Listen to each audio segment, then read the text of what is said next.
What's going on, everybody? Welcome back to the BTB Show. Today it's myself, Max, and I got Jay and I got Earl with me. We're here to talk about something I didn't personally think we'd be talking about at all this season, and that is Trae Young's Washington Wizards debut. Kind of out of nowhere, he made his debut for the team last night against the Utah Jazz. Unfortunately, the Hawks did fall. The Hawks. I'm still in 2025. Fortunately, the Wizards fell 122 to 112 at home. But Trae Young, in his first game, played 19 minutes, so not a full game, but did manage to squeak out 12 points, 6 assists, and I believe 2 rebounds on 4 for 9 shooting. So not an electric game by any means, but not too shabby. So, Earl, you watched that game. What did you see out of Trae Yeah. Young in his Wizards debut? Honestly, the Wizards look more organized, and I think it's kind of hard to explain considering they still lost this game. But the offense actually looked like it made sense. I think when you have a lot of guards who are really scoring minded first, it's hard for other guys to get set up and get easy opportunities. But Trae Young, as we know, like every single season he's been in the league, except for this year, he's improved in his assists per games. He's a great playmaker and also a great scoring option as well. Like he has a really good balance between the two. So like kind of seeing flashes of that. I think he had a pass, like he did like a flashy pass is what we called it. I think it was a Bub Carrington in the corner, and then he like threw the pass and he pointed to the stands like he was passing the other way. It looked crazy. Like in the moment, is it kind of gimmicky? Yes. Is it funny and still cool in the moment? Also, yes. So like the Wizards fans having that type of excitement level going into next season, I think will be really fun, especially considering that we haven't seen Anthony Davis yet, which is reported he could be reevaluated in 2 weeks, whatever that means. I mean, last time we heard he wasn't playing, but apparently now he could possibly play. I don't know.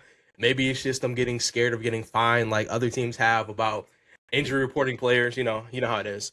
But yeah, I think him bringing that dynamic to this team is going to be very special. And then shout out to another guy on this team, which we're talking about the Wizards, Julian Reese, man. Like he was on our Lakers summer league team, man. I thought he had some pretty good. I don't think he had the best opportunity on that team, but he showed flashes of being a great rebounder, as we've seen. I mean, what do you have, like 18 and 20 rebounds? 18, Shot pretty 20. efficient under the rim as well. And just watching the game, like it wasn't just like I'm actually getting boards. Like he was intentionally getting rebounds. It kind of reminded me, like, don't say I'm gassing. I'm just saying like the aggressive style of rebounding of an Andre Drummond type of archetype, like a dude who's actively seeking offensive rebound. I think he had 9 or 10 offensive rebounds as well. So he's on the glass like the Durans of the world, like the who else I'm gonna think is a good rebound? Jared Allen's of the world who are actively seeking to get on the glass. Like that's their specialty, and we don't see that a lot from NBA prospects nowadays. So I think personally, even if it's not on the Wizards next season, depending on what their situation is with their bigs, he definitely could have a future in the NBA if given the right opportunity. But the Wizards, they have so much young talent on this team. I think they have a really good defensive core. I will say, Will Riley, your job this summer, man, get in the weight room, bro. I watched Isaiah Collier like 5 possessions in a row. He ran this.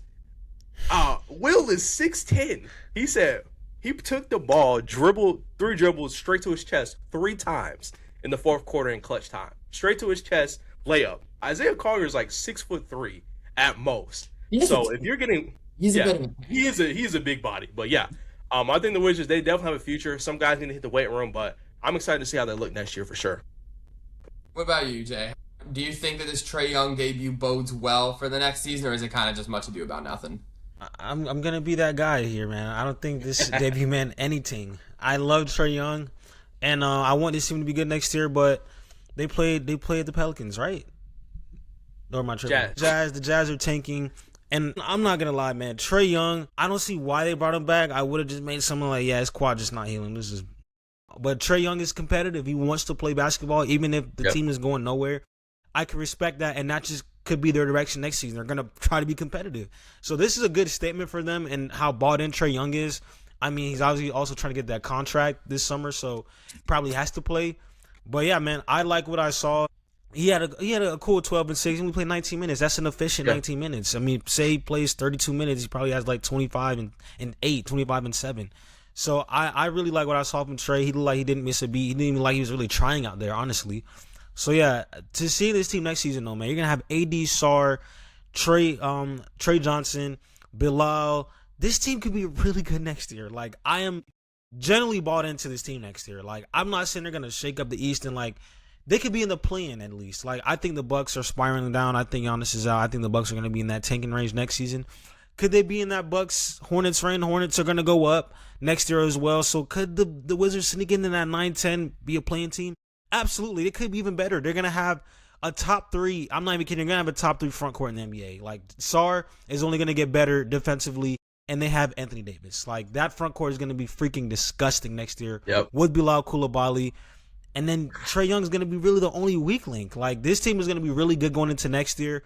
Anything they do this year, I'm not really going to take seriously because they're not trying to be good. They want the pick. This is a draft where there's at least 12 good players. There's literally 1 through 14. Let's just say the whole lottery is good. So whatever pick they get is only going to benefit them. So I really can't wait to see this team next year. I don't think we're going to see much of Alex Sarver the rest of the year. He's dealing with this hamstring thing. I don't think they're going to rush it back. If they shut him down, I won't be surprised. But yeah, man, shout out to Trae Young. He had a good game last night. Shout out to Juju Reese. I mean, don't even laugh at me, but he looks like the same player as his sister. Like, what his sister does in the WNBA, she's literally a double-double machine. Set the record for rebounds in a row, like 15-plus rebounds, whatever she's doing. He had 18 and 20, and this is like his second NBA start, which is kind of ridiculous. Like, the pace that he's on right now, like, he can end up with a two-way contract with this team as well. Who knows? But I think that the Wizards are making all the right moves. Will Riley had a couple big games. Obviously, he was getting hunted yesterday by Isaiah Collier as he had 27 and 11 in that game. But yeah, man, I agree with Earl. The Wizards are going to be really good next year, but this year I'm not gonna really pay too much attention to what they're doing right now. But yeah, shout out to Trae Young. Good debut. Hopefully, you change things up in the city of Washington, man.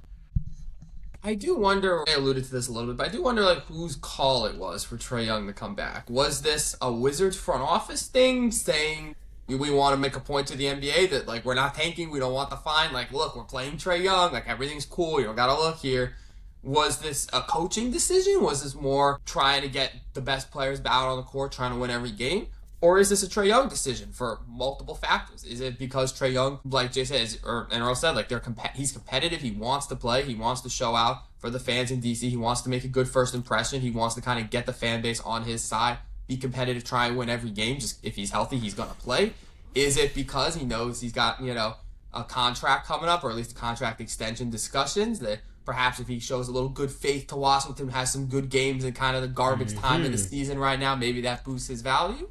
I don't know. I think there's a lot of different reasons why Trae Young may have come back this season. Because I think we all were expecting him to just sit out along with Anthony Davis. And now there's talks about maybe Anthony Davis coming back. So there's some interesting wrinkles in this situation. But in terms of the actual game he played, 4 for 9, 12 points. That is unfortunately more efficient than Trae Young usually is.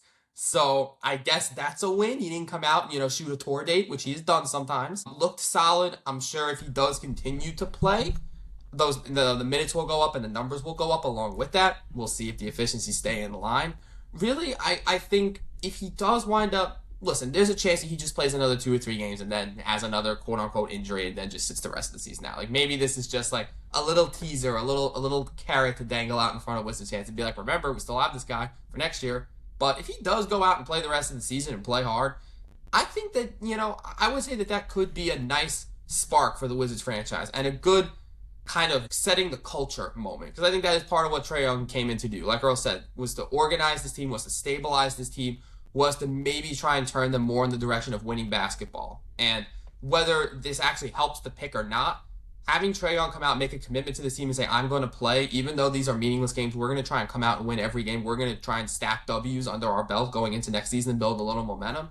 That could mean something. For a team that hasn't been above 500 in like 6 or 7 years, for a team that I don't think they've ever won 50 games in a season since like the turn of the 21st century, maybe ever. I could be lying about that, but this is a team that's used to losing.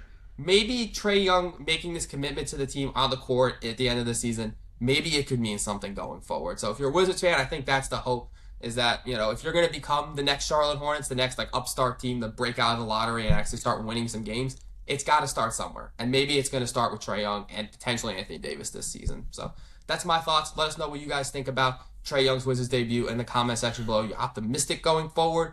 Or do you think that this is just a show, the Wizards just trying to avoid a $100,000 fine? Let us know what you think. As always, keep an eye out for our polls and shorts on YouTube, as well as content over on TikTok and potentially Instagram. Thank you guys for watching. This is the BTB Show signing off. Enjoy the rest of your day, everybody.